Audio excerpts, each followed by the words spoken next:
Begini cara melihat kode cadangan verifikasi Google yang bisa kita gunakan untuk login berikutnya ke akun Gmail kita tanpa harus ketergantungan dengan nomor HP kita.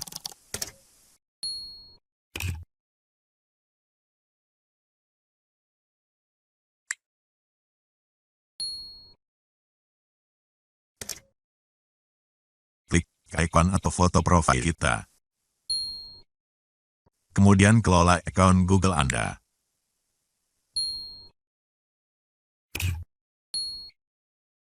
Pilih bagian keamanan.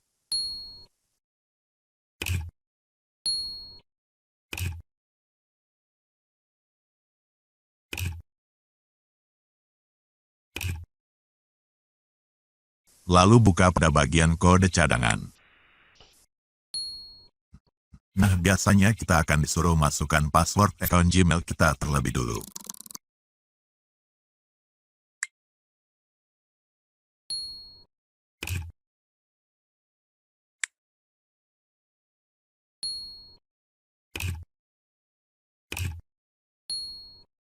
Nah, ini dia.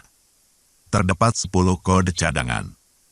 Kita tinggal copy atau download semua kode ini. Nanti bisa kita gunakan satu persatu setiap dibutuhkan untuk login. Tapi setiap kode hanya bisa digunakan untuk satu kali login. Jika semuanya sudah habis kita gunakan, maka kita bisa ambil lagi 10 kode cadangan baru di sini. Caranya tetap sama.